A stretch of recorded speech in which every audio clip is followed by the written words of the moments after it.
Am I live? Is everybody tuning in? Give you a chance to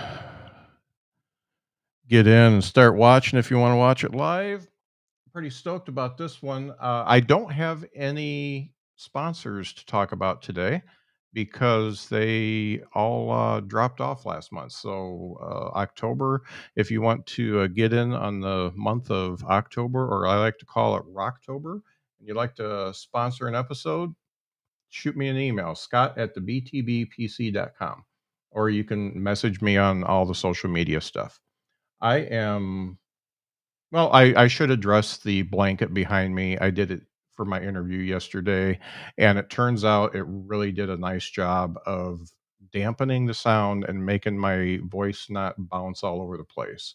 And what a coinky dink. We're going to talk about sound today. So, my guest today is Dr. Nina Kraus, and she is a scientist, inventor, and amateur musician who studies the biology of auditory learning. She is the founder and head of Northwestern's Auditory Neuroscience Laboratory. Dr. Kraus has performed innovative studies with thousands of people from age 0 to 90 and uncovered numerous aspects of the auditory system, including its underlying brain mechanisms, the way musical input influences our ability to read and learn language, and how conditions such as autism, aging, and HIV affect sound processing. She has a wonderful new book out called Of Sound Mind: How Our Brain Constructs a Meaningful Sonic World.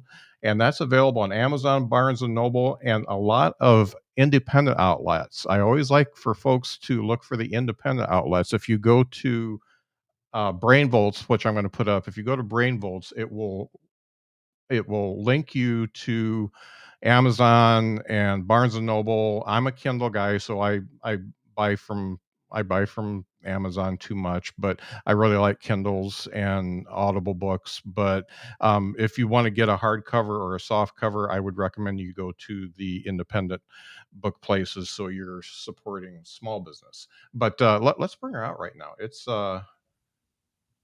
Nina Cross. Nina, thank you so much for being on the show.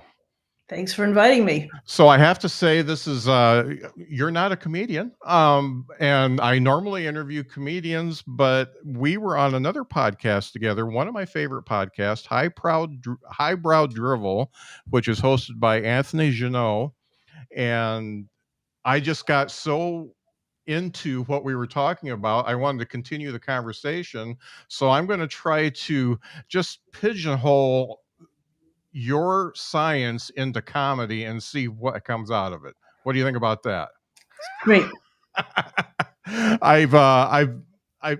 We talked quite a bit on Anthony's podcast. As a matter of fact, I kind of took over, and poor Anthony didn't get to talk very much. But I was very, I guess, blown away by how sound affects our lives. And we talked about my deafness and how, the lack of sound has affected my life too. And I wanted to kind of talk a little bit about the book first of all, and I want to make sure I get a picture of that up here. Look at that, there's a real one, and there's mine. This is what it looks like when you look for it on the web. It's Of Sound Mind: How Our Brain Constructs a Meaningful Sonic World.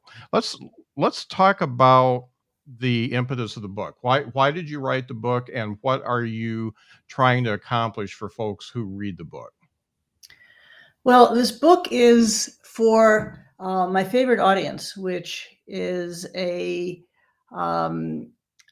curious, intellectually curious, and spiritually curious person who is not not necessarily an expert on sound and the brain, but who deals with sound every day, and we all do. And it turns out that sound is really important for almost everything we do, especially it connects us with the living world. And as a biologist, there are good biological reasons why this is so. So I really I want wanted to bring to the book the awe that I feel about just what the sound mind does, how Mhm. it is that we make sense of sound. And, I think in this time where we are often disconnected and not especially empathic, sound is our guide. Sound Mhm. can be our guide, and sound connects us. So my job in the book is to show how it is that, um, from a biological standpoint, sound helps make us who we are, and also what we can do as individuals and members of our society to Mhm. um, help all of us have the soundest mind possible. Mhm. Very, very good, and that's what I'm getting from the book as I read it. I did mention that I wanted to try to turn this around so it is about comedy. So let's talk about comedy. And comedy is, we're both music fans. You're a musician and you grew up with music. I got that from the book, and you really enjoy a wide variety of music. So let's talk about comedy. So one of the things that comedians tell you to do when you're a new comedian every time is to record your set. And if you don't record your set, you don't know what you said, you don't know what got a laugh and what didn't get a laugh. But we record our sets and we listen to them and we listen for the laughs. But I think that being totally aware of what is going on during your set would be where the laughs aren't sometimes, and where you're listening to maybe a sigh, somebody like, not this crap again, or you're listening to breathing. You're just listening to people breathe, or you can. One of the things I've noticed is you can, it's almost an audible thing when people lean in, and there's a different, it changes the resonance of the room when people lean in. Is there some can you speak to that a little bit, because that was one of the things that I started listening a little bit closer to my sets and other people's sets. There's a difference when people are really paying attention versus when people are just, it's more background. Yeah. Well, I think, one of the reasons that comedy is so fun and effective as a way um, of being in the world is that it is a performance, and Mhm. it is in the moment. So, the idea of going back and listening to what was going on, I think is tremendously important, because um, you can better understand this thing that you can't otherwise capture. I Mhm. mean, with sound is fleeting. It's invisible, and the only way that you're going to get a sense of how you came across and the other sounds that people were making is by really listening carefully. I think that a big point in my book is that the hearing brain is vast, and um, and it engages how we think and feel and move, Mhm. and how we incorporate information from our other senses. So if you have an audience that is engaged and is moving with you, you're getting all kinds of cues, and it is engaging their whole hearing brain, which, as I say, is is vast. But I Mhm. cannot understate the importance of a performance and the fact that it's in the moment. I mean, you and I right now, Mhm. we are everyday improvisers. We Right. don't have a script, Yeah. and that's what makes it exciting. I mean, Right. who knows what'll happen? Right. And I get, one of the things that I do when I can, somebody will put out a Netflix special, and then that Netflix special will go to audio. They'll make like an album out of it. And I really get a different feeling from watching the video with the audio and listening to the audio by itself. A lot of times I understand more when I just listen to the audio because there's nothing distracting me Mhm. from what's being said, and you hear the laughter more, you understand the punchlines and the setups more, and that's one thing that I do when I'm studying comedy is, I like to watch it both ways because the way we present ourselves, the way we deliver, and being physical on stage is important too. Because you have to draw the audience in. If I just stood behind the mic and held the mic and didn't do anything, any movement at all, that works for some people's acts actually, but it wouldn't work for my act. But listening to it audibly just through an album, it's a much different experience. Of course it is. It Yeah. really is, and I think one of the ways that scientists do a terrible job of talking about their work often is that, they're in one place, they're hidden behind a podium. Often the audience is not even looking at them. They're looking at some screen that's off to the side. And the poor person who has traveled across the globe to be there is kind of in the middle in the dark. Yeah. And we have that so wrong. And I think we have so much to learn Mhm. from people like you who who do comedy live, and who are communicating with an audience, because um, there is, yeah, there are the words that you say, but there is everything else that goes along with it. Mhm. And I think so. Sound it enables a certain kind of communication that doesn't happen when you are listening to a recording. Mhm. As you're doing something live, this is something that Ian McGilchrist calls betweenness, and it's something that is in constant motion, and it's reverberating. It's back and forth and back and Mhm. forth, and it is about as alive as we are and we can be.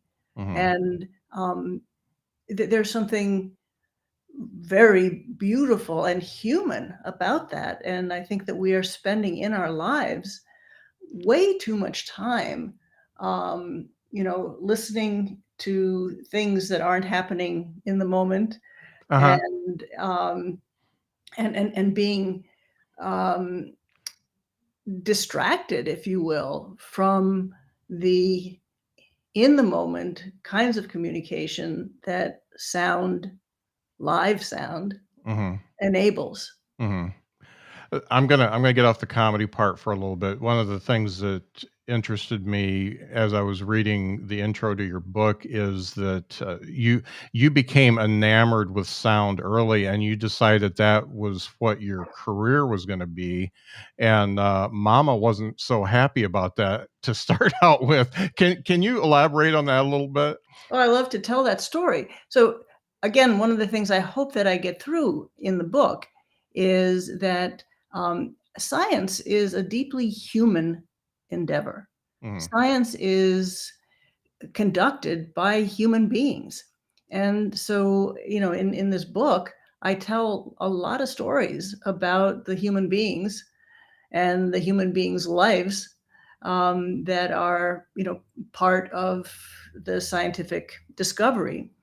So, I started out, so I grew up in a house where more than one language was spoken. So there was that. And then my mom was a musician. So sound was tremendously important. I began when I went to college, I majored in comparative literature. And then I learned about about biology. I just took a distribution requirement, and was hooked. Hmm. And then I discovered a book called The Biological Bases of Language, which seemed like a really nice way to marry the literature and the interest in biology. So I went to graduate school. And one of the first things that I started doing was I was measuring sound processing in the brain Mhm. and measuring something called two-tone suppression in the auditory nerve, Uh-huh. which is a very esoteric um, idea about how neurons fire when two sounds are happening at the same time. And I remember telling my mom what I was doing and what I was studying, and she just kept asking me, Nina, what are you doing? Uh, And I realized that at that moment, it was so clear to me that if I couldn't explain to my mom how I was spending my time, I didn't want to be doing that thing. mhm. And that has been a guiding principle for me, and a guiding principle in science and in communicating science is that there's always a part of the science that is rooted in concepts in the real world, and in concepts that um, anyone like my mom, Mhm. who was not a biologist, um, could could understand. So from there, I started um, studying, learning through sound, and Mhm. looking at the activity of single neurons and seeing how the neurons changed their firing patterns Mhm. when the animal learned a task that he cared about, it was Mhm. relevant, food was coming. Mhm. And to me, and this is something I could explain to anyone, I could explain to my mom, look, um, sound changes us, and we can see it firsthand. Neurons are the currency of the nervous system, and if you can see the same neuron respond to the same sound in a different way once the sound has meaning, that Mhm. is direct evidence that sound and our lives in sound change us, and they shape who we are. Mhm. So I would compare that to taking the little maze that you have a mouse run through to get a piece of cheese to, instead of a maze, it's like a bell or something like that, right? Yeah, So I don't want to say Pavlovian, but kind of you hit the bell and they know they're going to get some cheese if they do something. yeah. Yeah, yeah. No, I mean, Inter- and that's just so basic, because, we have a sense in humans that our experiences matter, but how can we look at this? And how can we look at this biologically? And of course, as the the chapter called "The Quest" in my book is really mhm, about a search that I have had for many years, and with the lab that I work in, we call ourselves brain volts, and I really encourage anyone who's interested to visit that site, because if you just look for brain volts, BRAINV, as in uh, voltage, mhm, brainvolts.northwestern.edu, you'll find that again, it's a labor of love, and it's written for parents and teachers and kids, and you can go as deep as you want, so you can mhm, get to something as um, specialized as two-tone suppression mhm, in the auditory nerve, but it'll take you a while to get there. But really, our audience is to communicate our discoveries to to the people who are interested in them. And I find, when I just like with you, when we had that previous interview, uh-huh, I find, if you look at the homepage on our website, you'll see that we study music, we study bilingualism, we study concussion, mhm, we study aging, we study reading and development, so many things. And you might wonder, what are they doing at Brain Volts? And it's all under the umbrella of sound in the brain. mhm, And I realize, that people are interested in that. Of course they are. mhm, So how can I communicate? That's why I wanted to write this book, and mhm, it's my first book. I hope you like it. I Um, do. how can I communicate what we know about sound in the brain in a way that affects all of these different aspects Mhm. of our lives? I will have to say that if you are going into brain volts and you want to learn things, there's a lot of rabbit holes you can get taken down, and you think you're going to spend 10 minutes and you're there for an hour. I was there for an hour earlier today looking at the concussion stuff. So But let me just say one thing, so that not every. I mean, I'm really glad you spent an hour there. That's yeah. wonderful. But what we did, because we realized that there is so much there, and is we've created on the upper right somewhere. There's something that says, take the tour, take the Brain Volts Mhm. website tour, Yeah. and Yeah. it's a 2-minute little video thing Mhm. that I encourage people to look at because it'll help you Right. find what you're looking for. And I hope Right. you were looking for concussion. Yeah, and it's really neat that you've got every piece of subject matter. You've got a brief synopsis with the sliding pictures for everything too. That's really good if you just want to get a good overview and see what you're going to see if you dig into some of the studies and articles. Yeah. So if you have a kid and the kid wants to know, um, why should I practice my instrument? Hmm. Well, they can look at the slideshow, and it'll give Yeah. them some good reasons why it's a good idea Right. to Right. to Now, keep making music. yeah. Now, one of the things that came up that I thought about when I wanted to talk to you is there are some very, very good comedians that are very aware of the tempo, the timbre, and the way they emote, and that became their act. So let's take two extremes. Let's take Mitch Hedberg. So Mitch Hedberg was very low key, very low energy, and yet his voice drew you in because of the delivery, the tempo, the timbre, the pace. I mean, that was as much of his act as his writing, I believe. And then on the other side of that, you got somebody like Sam Kinison, who just screamed all the time, and if he didn't scream, he wasn't funny. Yeah. So it's amazing how both of them, I mean, they were both very aware of what they were doing up there, but they didn't they did it they came about their laughs in a very different way.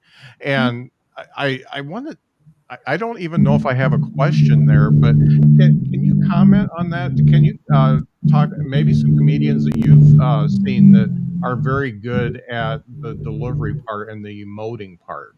Yeah. Well, Maria Bamford is pretty great. Oh yeah, yeah. And one of the things that she does so well is imitate voices, Mhm. and that's a whole skill Yeah. in itself. But I think it's like anything else, and that's something that um, we can understand biologically, that we are all different people, and we Mhm. hear the world differently. One of the things that we're able to do is measure the brain's response to sound, and then play back the brain's response to sound, so you can actually listen to your brain and my brain Mhm. and the brain of any of these comedians that you've mentioned, and you will hear that, given the same song or the same whatever sound it is that you're delivering to the person, the brain response is going to be different. Mhm. And so, our approach to the world is individual. Mhm. And what makes comedy so fun, and one of the things that makes it so interesting, are the different ways. Mhm. I mean, if everybody, was understated, and everybody was a mimic, and everybody shouted, it wouldn't be as interesting. But Right. Right. there you can bring anything to the stage, and the hard thing is doing it well. like No, in I know being that. asked, what kind of music do you like? Me? I mean, just in general, that's a Yeah, question that's often asked, right. and I think the best response is good music. Mhm. Yeah. What kind of comedy do you like? Good The comedy. good stuff, yeah. What kind of food do you like? Good food. Yeah. And I think as, thinking about these comedians that are very aware and of how they emote, the way they speak, the way they do a punch, like a Jerry Seinfeld on one side, and like a Tammy Pescatelli on the other side. She's she talks with her hands a lot, but she also the voice goes up and down, and that's without, Maria does, so many different voices. She has that great, I don't remember what it's called, but she has this great thing on Audible about the book she was putting together, and Yeah, I just thought how to that be was, a comic or something. yeah, yeah, it was But just, it was it's great. fantastic. Yeah, and a lot of voices in that, but they, when they're aware of that, they seem to, I watch comedians of a lot of different levels, and I can see when they get aware of how they're coming across, and also making sure the whole audience hears them, and making sure they're not mumbling and things like that. It's amazing how they progress once they know that every word that they say is coming But across. this is really important because, as you're speaking, as you are doing a comedy routine, as you're playing a musical instrument, this is again why the hearing brain is so vast, because Mhm, you're hearing what you're saying, and then you are adjusting your musculature and all of your movements and your emotions and what you're thinking is going on in the moment. You're mhm, adjusting all of that based on what you hear. mhm. Now, comedy clubs. One of the things I talk to a lot of comics about is what clubs they like and what clubs they don't like, and not by name, but how they're set up. One of the main rules for a good comedy club is it has a low ceiling, sound doesn't bounce around too much, there's good sound dampening. The stage is about, it's about 14 inches off the ground, and your audience starts at about 5 feet away from you. And if you don't have that, if you have a high ceiling, and you've got the kitchen so close that you can hear pots and pans, and you can hear the cooks yelling at each other and things like that. It totally takes away from the experience. But you get a really good comedy club where everything is perfect, and you don't hear the stuff in the kitchen. The voice goes where it's supposed to go. It's a great experience. And I don't know if I have a question on that one either. Well, let me just respond to what you're saying. The sonic environment really matters, and Mhm, in fact, just today, the LA Times published a piece I wrote about how human-made sound influences uh, animals and plants. mhm, So part of the lived world. A week or two ago, I wrote a piece for the Wall Street Journal, which was about human-made noise and how that affects other humans mhm, biologically.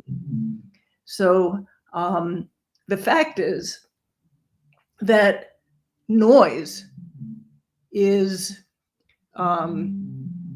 can be damaging in mhm, so many ways. It can be damaging in a comedy venue because it gets in the way of hearing, first of all, what the person is saying. mhm, And of course, it's distracting because you want to be with that person and you don't want to be listening to dishes in the kitchen. mhm, So the sonic environment really, really, really matters, and it matters, I think, in clubs and places where music is played.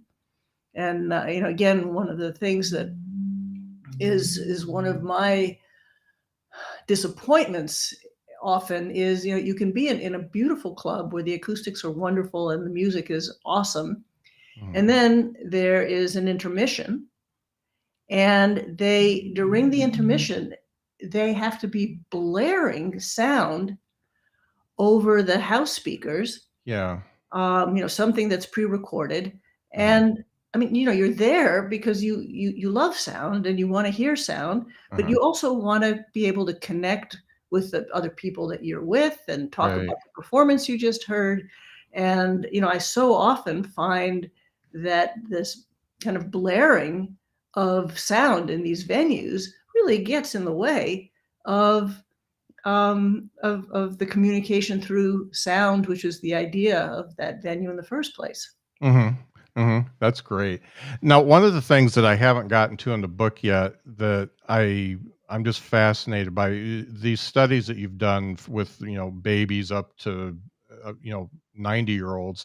When you look at a baby and you look at how the brain is reacting to all these different sounds, have you seen how they start piecing things together and knowing what different sounds are and separating the noise from, you know, um, mama's voice and daddy's voice and things like that? Yeah, in fact, we can really see this biologically very clearly. You can see that as a child develops, first of all, the sounds that are important to them, the sounds of the language they speak, become reinforced, and um, the sensitivity to other sounds that are irrelevant kind of dies away. Mhm. And so, as we get older, we become more specialized and more tuned to the things that are important to us. Mhm. And also, we learn how um, um, to ignore sounds that aren't relevant in order for us to be able to, understand each other in noisy places. Mhm. And it turns out that our sonic history um, really influences that. So if you are someone who makes music regularly, um, you are actually especially good at hearing in noisy places, Mhm. because you have a very tuned sound mind. So all of these things matter. And what is, again, I think very beautiful is that as a biologist, we can see this firsthand in people Mhm. and see how their lives in sound has influenced how their brain responds to sound when they're babies, when they're older. Um, Mhm. and that's just great fun. Right. And what are we doing as a population to dull that? What are we doing to make our sonic world smaller and not as vibrant as it could be? I think one of the things is that we're very visually biased. So and it makes a lot of sense in some ways, because a visual object has a shape, a size, a color. It's Mhm. very tangible. Mhm. Sound is invisible, and yet it consists of all kinds of ingredients like pitch, and timing, timbre, phase, loudness. And we are less aware of that because it's invisible. Mhm. And we also, as our world becomes more and more noisy, you lose the ability to hear sonic details. Mhm. If um, and that's kind of sad. I think as a species, we're losing the ability to listen, and we're losing the ability to pick up on the details of a sound, and of the many sounds that surround us. And this is something Mhm. we can do something about. Now, that doesn't necessarily, so, hearing loss is one thing, but being able to pay attention and understand the sounds that you're hearing is another thing, and that's what we're losing, right? We lose that when we don't, I guess, exercise our hearing minds so that we can, you know, disassociate the sounds that are extraneous. You've said that really, really well, because one way of disassociating your mind with from the world is if it's noisy. But Mhm, also, if you have a hearing loss, you also are not engaging how you think mhm, as well. And so, we actually know that if you have a hearing loss, it's not just that you're not hearing the world as well, but you stop understanding the world as well, and relating to to each other. mhm, And I know you said you have a hearing loss, mhm, and the good news is that the sound mind is very malleable, mhm, and you can learn to make sense of the sound that you get. And but of course, one wants to be able to um, get the best quality sound in the first place. mhm. One of the things that we talked about in Anthony's show was the use of ambient sound for both adults and babies. So this is something that my wife and I started using because the sounds around us were just too much and they were waking us up, and so we started using one of those white noise machines, and it's something that my daughter used for my both my grandsons, and you talked about that and how that is actually damaging. And can you expound on that a little bit? Yeah, absolutely. And I again talk about it at some length. I consider it in the book from a biological standpoint. And again, there are no answers like, should I use a noise machine or not? I Hmm. mean, the answer is always, or as often, it depends.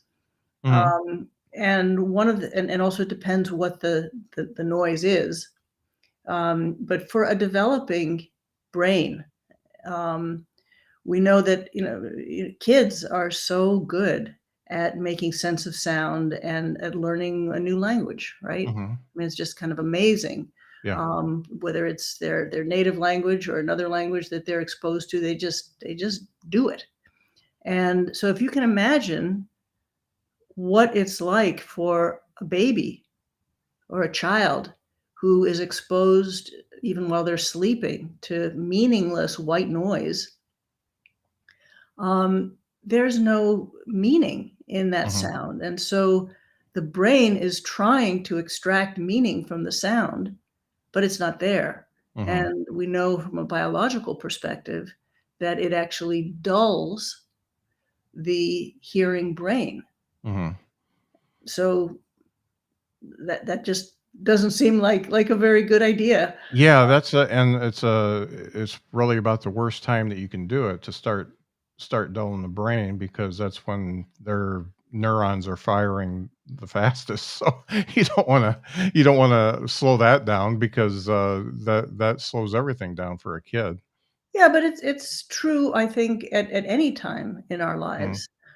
But and this is where you have to be balancing things. It is important to sleep, Mm-hmm. and so as an adult, you can make certain choices. And again, as a child and as a parent, you can decide that you would rather your kid learn to find his thumb and to soothe himself even when it's noisy, because this is our world. Mm-hmm. um, but as we're adults, we can make whatever choices we want to make. And I would say certainly something we don't want to do is to be listening to completely meaningless sound, like just static. Mm-hmm. That if you're going to be masking your environment, you can at least be listening to sounds that have some meaning. Mhm.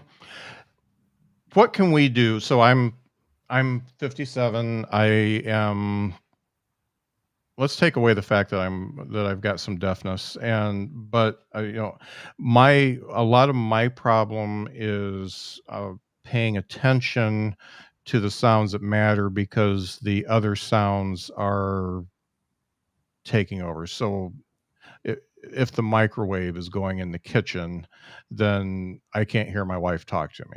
And Absolutely. and what are some things that we can do to retrain ourselves to start honing in on the sounds that matter versus the noise? Yeah. Well, first of all, I would really do what you can in your home or in your environment to minimize the background noise that is not necessary. Mhm. And just keep asking yourself, is that necessary? I mean, do you need to have a noisy microwave? Do you need a microwave at all? Mhm. Um, and if there were a market for it, there would be hair dryers that are quiet. Uh-huh. And people, would, if they understood what it was doing to their sound mind to be just listening to all that noise, Uh-huh. um, I think that people would be willing to pay more for devices that are quieter. So that's one thing.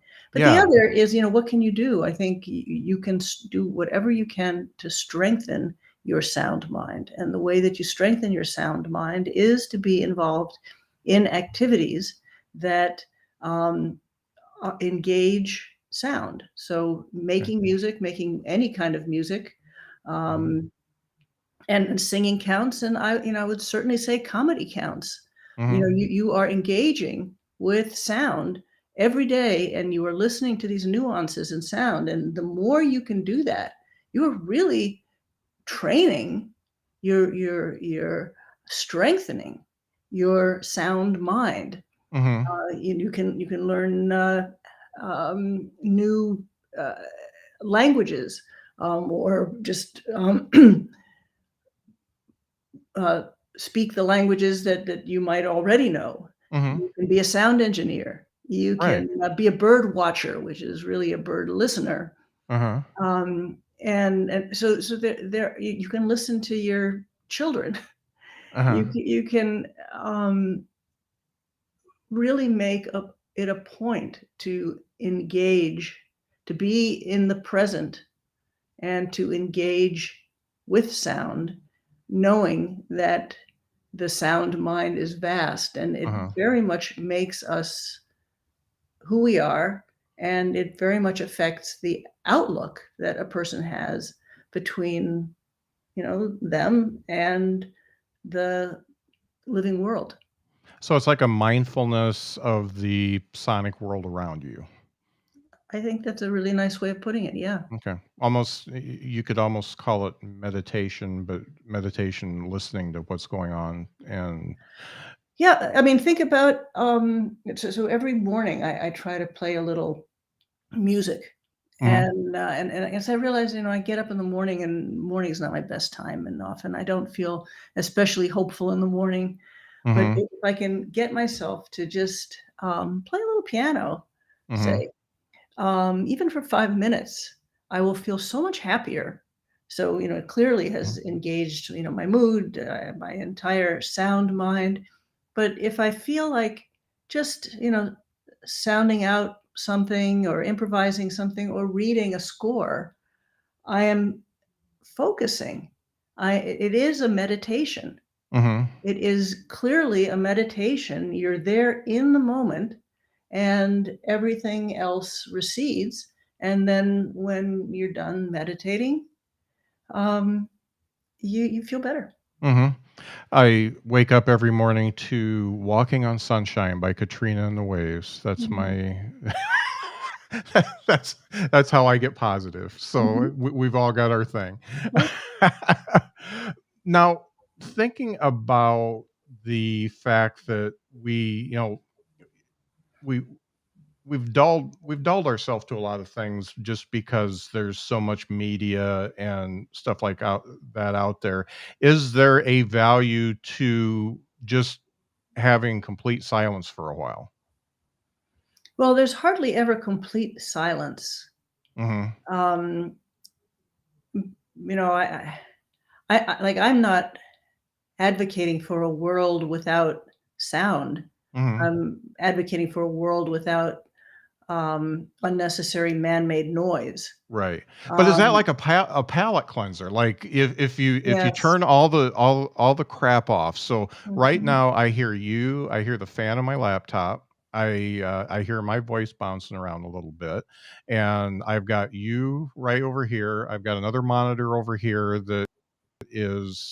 that's got your intro on it that is taking my attention away. I've got a bobblehead Yeah, myself yeah, right yeah. there. But There's just so many things that take us away from. yes, but think about comedy and how you use quiet, Mhm. timing, Yeah. you know, to make your punchline. I mean, that and also when you're making music, it's the space between the notes that are as important as the notes themselves. Mhm. So, so the dynamic change between sound and quiet is incredibly helpful and useful and is part of is certainly part of comedy and part of also the rhythm Mhm. as we speak. So the quiet bits are really important. Yes, those dramatic pauses definitely make a lot of jokes better. And also allowing for the audience to laugh. Yeah. Yeah, making sure you're getting something back for what you put out there. Yeah, that makes a lot of sense. So if I was to make myself a better listener, what 3 things would you say I should do now? Keep doing comedy. Okay. Yeah, you've Um, never seen me. yeah, keep doing comedy. Um, you know, make some kind of music. Okay. Doesn't matter what. Um, um, maybe learn or speak another language. Uh-huh. And I think ask yourself always when you are in a position to curate your sonic environment. Mhm. Ask yourself when you hear a sound, is this necessary? Do I need to have a sound happen every time I open and close my car? Mhm. Absolutely not. Mhm. And we can disable those sounds. They're distracting.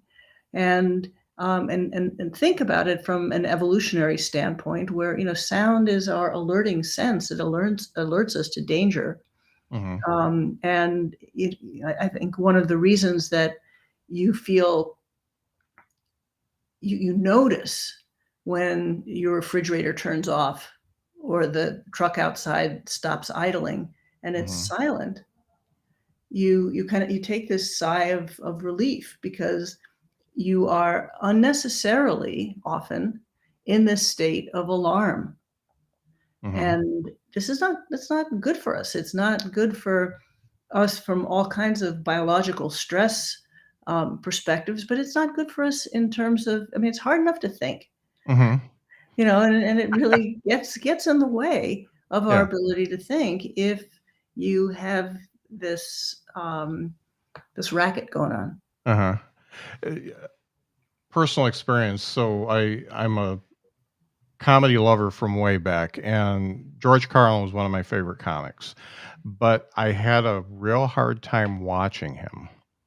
I didn't appreciate his comedy unless I just listened to it because he made some weird facial expressions that for some reason just didn't. work with me. And it's kind of funny that, even now, if I watch a George Carlin clip, I don't really enjoy it as much as if I just listen to it. Mhm. Yeah. And I think, um, I think before we got on the air, we were talking a little bit about reading and reading audiobooks. Mhm. And, I think that there's really something to be said about, um, the fact that evolutionarily, organisms have been listening and communicating through sound for hundreds of thousands of years, and we've only been reading for maybe 5,000 years. Mhm. So we're so thoroughly and wonderfully tuned to sound, Mhm. and it doesn't surprise me at all that if there is a comic that you really love listening to. And I mean, comics used to, just be on the radio, Yeah. Right. and that's wonderful, so Mhm. that, you have the theater in your own mind of, um, of all the loveliness that can be, um, elicited by the sound. Mhm. It's funny when I listen to an audiobook, especially if it's fiction, it tends to I can paint a better picture of the my imagination opens up more when I'm Mhm. listening to it, as if it's a good narrator. Now That's the thing. I It's yeah, just like I've listened to a few that the narrator just took me out of it, but if it's a good narrator, like, there's a couple Stephen King books that, had good narrators, and there's a couple that weren't quite as good, and it's amazing how it can either take you out of it or it can just totally expand the story. it matters. Yeah. Sound matters. Yeah, and the old-timey radio stuff was that was so important. I think that, I miss those days, and that's why I like podcasts. I listen to fiction podcasts too, serial fiction, and that's interesting, to I get still into listen as to well. old radio. Johnny Do you? Dollar? You ever listen to Johnny Dollar? No, uh-uh. Yeah, check him out. Is It's so what this was must it? have been done, I don't know, in the '50s or Uh-huh. something. It was just a radio show that was, about this, insurance investigator, Johnny Dollar, Oh, cool. and they go through his expense report and, Uh-huh. as he, um, uh tracks down all kinds of very exciting mysteries. But Really? the entire story is just it's beautifully and fully Uh-huh. illustrated Yeah. sound. Yeah.